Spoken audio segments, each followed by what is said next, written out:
Большая арена — это то, куда я мечтал всегда попасть. Я клянусь на топ-1. Я не нашел сначала. Я мотал круг вокруг арены. Давайте, пацаны, давайте! Я приехал на этот интернешнл с командой, которая хочет решать вопросы в рамках доты. Ошибки найти точно можно, просто мы их делали больше, чем они, вот и все. Я просто рад работе, которую мы делаем.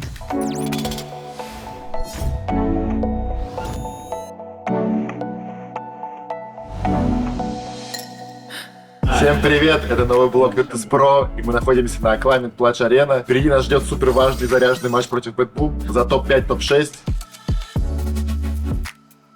Арена хорошая, красивая, большая, много болельщиков. В целом, приятное ощущение от арены. Большая арена — это то, куда я мечтал всегда попасть, где играть. Мне здесь намного приятнее, комфортнее играть, потому что больше людей, больше, что ли, энергии, больше вот этого вайба турнира, что ли. Мне здесь очень понравилось играть, это было круто. Ну, комфортнее играть из дома вообще, как я и говорил, но в целом, мне кажется, эта арена более атмосферная, ну, просто потому что она больше, и ты чувствуешь, что ты реально попал на им. Это долго, Иван. С детства гоняли Ивану. Легкий плюс 500 для Ивана. Так Иван специально делает вид. Актер. Стоп, так Иван, получается, и наушники мои забрал. Да. $200 ты забрал. $200 еще. Иван 1000 поднял просто. Иван бежит. Давай, Иван. Ладно, красавчик. Что ты делаешь? Давайте, Иван, ты. Я не нашел сначала. Я мотал круг вокруг арены. Такие 500 баксов легкие для тебя мы берем. Ну куда хотим, вармап или в сил пойти потом? Вармап, да? Нет, серьезно.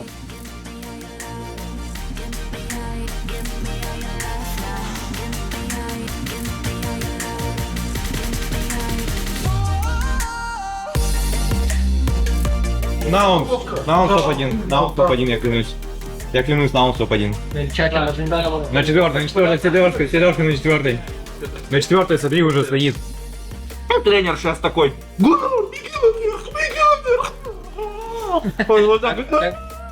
Ну и по майндсету этой тимы я бы скорее сказал, что их старт, но только не хотят начать. Они просто хотят, типа, честно. Им не нужен first blood, им желательно 2 баунс, вот что они условно хотят.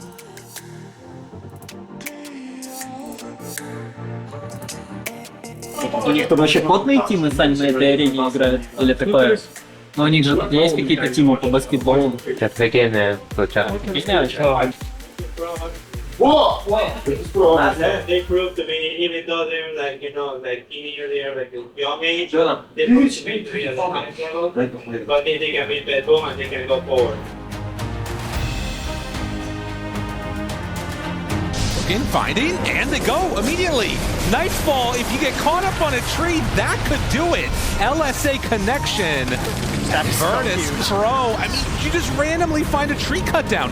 FNG, only level 5, doesn't have egg yet. Would love to get it, but not quite going to be able to connect in time. They do have level 6 on Kunkka. Sets it up for the Torrent. Off the mark. Kiritich still standing tall. Squadix is down. They're starting to tear him apart a bit. Do they have enough damage? Good decrep to back away. Toronto Tokyo in the area. Tries to take it off. Netherblast connects. Still holding not enough damage. Finally thinking about throwing it out. It is going to connect onto GBK, but they don't have the damage. It's just saving Kiritich, though. And might get him out of here. Oh, the chase down. Nightfall's trying to find him. They can't quite get there. Toronto Tokyo's going to go down, but you can feel there's some tension. Imagine if the Stampede is up and available. Probably what made them feel like they could actually go for this. What a jump in. Oh, and Nightfall, level 25. That one hurts. They pull him back in, try and bring him down. Notice. Oh, he's chasing. Gets a little bit of separation, but 2 already dead, 3 dead, and now time to run it down lanes. Also, creeps are hitting the Ancient, as they will call it GG. Давайте, пацаны, давай! Камбэките!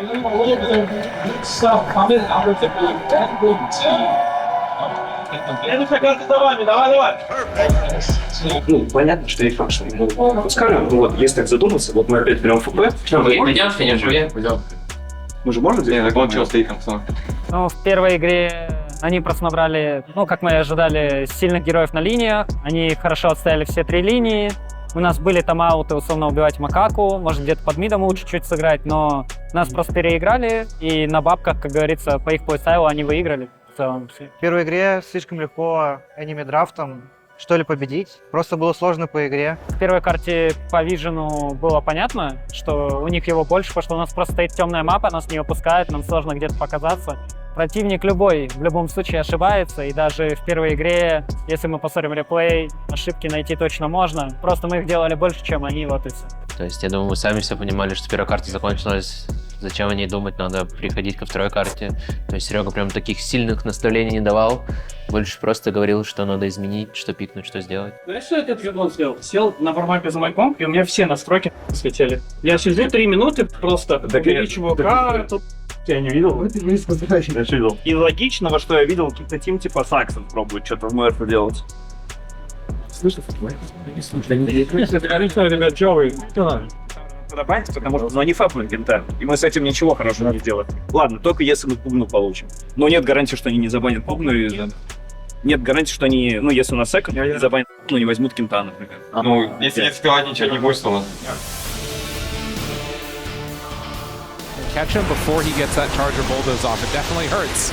Now the move in towards mid. SquadX does have enough to get the boat off, and actually finding Toronto Tokyo. Gonna pull him back in even closer. Snowball onto the Invoker as Toronto Tokyo drops lower and lower. The dead shot goes out, but the slow is there. Virtus Pro ready to fight back. Still enough for the kill. GPK, he's gonna try and turn this. The Fear pulls back in. Goodness. The Wraith King and just obliterates. Where'd he go? Pierce the veil way too strong. And though they lose the Doom, VP keep this momentum going and even find a dead shot. Wait a minute, save. He might be in some trouble. Inkswell, can they get it off in time for the stun? Yes, they will. Seuge, right on time. Oh. Is there? They're gonna come. Now they're coming in. Are they gonna be too late? FNG, he's really low. Gets the snowball. Trying to back out. He walks in and he gets it though. Kiratin snatches the Aegis, forced Staff to get out of trouble. Now connection. Doom, does he have enough damage? The connection of both. That's a Doom onto Spearbreaker. Pretty solid. And look at the deeps.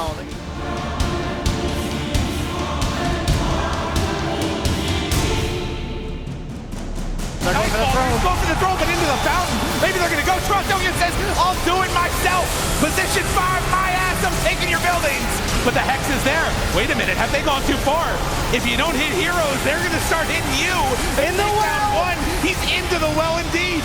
GPK trying to do what he can. Still trying to take the Ancient as a ghost, but he dies. Well, there was a battle maybe a brewing over to the side, but the TPN. Dun, dun, dun, dun, dun, dun, dun, dun, dun. Tries to take it down and... Oh, the X! They got it caught! Heretics, no! Not my rapiers! Getting it noticed, tries to get out, but... God, they do so much damage with the rest of these heroes. Now kicking back in. The Tombstone, double Tombstone's down. The throat exposed. Pure, all on top of it. Can they bring it out in time? Save! He's in the Shadow Realm and trying to end the game. The control, it's going to be there, but they find the Hex, trying to kill him. Saves, they're in it! Toronto Tokyo ends the game! You want to see you make those risky plays to stay on TI. Not the Pro this time, but Bet Boom will carry on here to the lower bracket.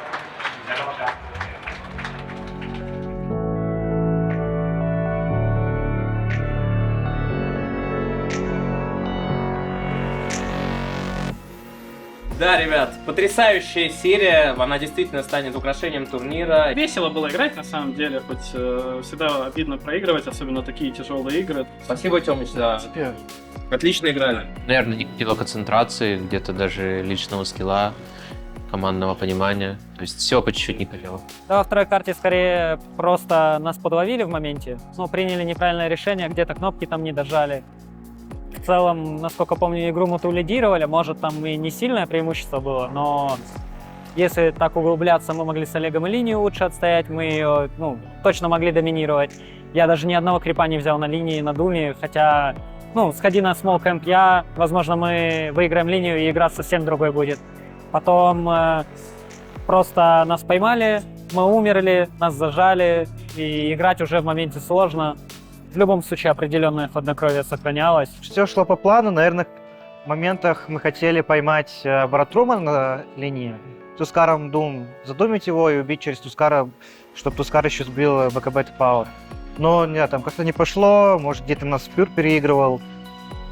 Не пошло, потому что план был простой, типа убьем Бару, просто снесем 2 сайда с Аегисом. Мы как-то более аккуратно играли, но враги все равно были на очке.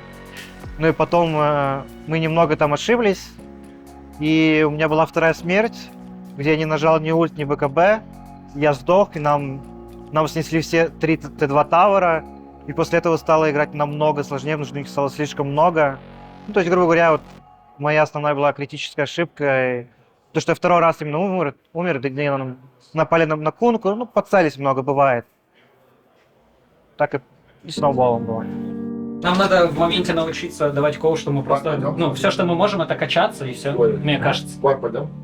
Думаю, это самое простое. Да, потому что... Ну, не знаю, поэтому я и не люблю до конца играть на Думе, хотя он 100% лимит. Был, конечно. Был. Я, кстати, вспомнил, почему Тёма читал типа ГГ.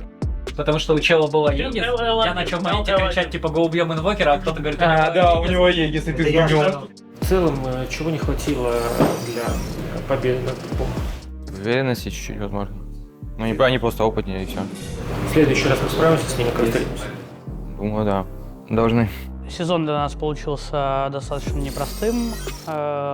Начали мы с не самого уверенного выступления в DPC-цикле и, в общем-то, пришли к тому, что заняли 7-8 место на TI. Я думаю, что это вот результат кропотливой нашей работы. Всегда можно лучше, всегда можно было лучше сыграть, меньше ошибиться, возможно, где-то чуть какие-то аспекты игры лучше улучшить. Но мы все супер старались, трайхардили, получили такой вот результат. Он для меня не удовлетворительный, но он не супер плохой. Это что-то среднее, но я всегда хочу большего. Конечно, всегда хочется больше, хочется побеждать, занимать высшие места, но мы, думаю, показали не самый плохой результат, выиграли хорошие коллективы. То есть, не прям не удовлетворительный, но все равно чуть-чуть приятно. Для меня это недостойный результат, потому что минимум топ-1, максимум топ-1 на каждом турнире. По-другому иначе не может. Ну, думаю, в связи с тем, что результатов у нас никаких вообще не было практически, то результат хотя бы какой-то, это уже хорошо. Но мы тратили чуть ли не 24 часа в сутки на подготовку, очень много энергии и, естественно, хотели забраться как можно дальше. И поэтому, лично я оцениваю как просто средний результат. Наверное, где-то мне не хватило опыта.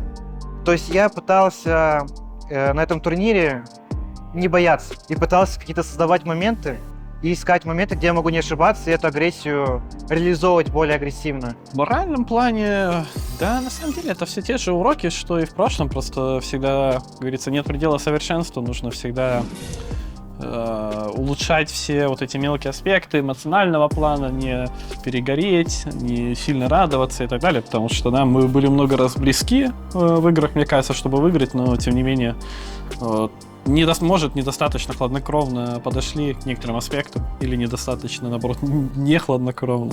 Но все всегда одно и то же, просто нужно эти все мелочи улучшать, и рано или поздно добьешься успеха, как говорится. Мне кажется, уверенность моя поднялась, может быть, совсем на чуть-чуть, потому что результат есть результат, как говорится, да, он не самый худший, поэтому минимально есть чем довольствоваться, а так... Опять же, мы не так много серий выиграли. По сути же выиграли, да, BO3 у TSM и BO3 у Entity, поэтому не могу сказать, что мы там или я лично сверхдоволен этим. Я считаю, что я очень сильно вырос за этот турнир. Да и в целом я весь год, да и прошлые годы просто full трайхарджу, всегда выкладываюсь на максимум. Я очень сильно вырос, в первую очередь благодаря капитану и нашему тренеру Сергею Годбрагину. Да, я сильно вырос, и особенно на этом турнире много вещей подчеркнул, многие навыки себе потянул, которые смогу дальше использовать как скилл. Атмосфера в команде, да, она примерно такая же. Мы понимали, что мы достигли очень хорошего уровня игры, но это не значит, что ты выиграешь игры, потому что есть вещи, которые в моменте принимаются или происходят. И здесь уже, как говорится, просто роляет этот скилл принятия быстрых решений. И можно сказать, что он нас подкачал. Я не могу дать оценку, кто спрогрессировал больше всех. Опять же, для многих это первый, по сути, даже лан на арене такой большой, поэтому здесь как бы спрогрессировали все, но на долгую дистанцию не могу дать оценку сюжета. Опять же, первый турнир, поэтому будем смотреть дальше, как это все будет происходить. Дальше будет сезон, в зависимости от турниров. Опять будут игры, тренировки, практис. Но вообще хотелось бы вернуться домой, и провести время со своей семьей. Планов как таковых прям нет, вернуться домой, отдохнуть там недельку или меньше, сколько времени будет, а потом играть квалификацию на следующий сезон, выйти, я не знаю, сколько будет ланов, но выйти точно на пару-тройку ланов и желательно пройти на инт прямым инвайтом, если они останутся, если они будут. Горжусь ли я? Да, честно говоря, нет. Опять же, мы же не выиграли еще ничего, мы не чемпионы, поэтому гордиться нечем, но я просто доволен работой и рад работе, которую мы делаем.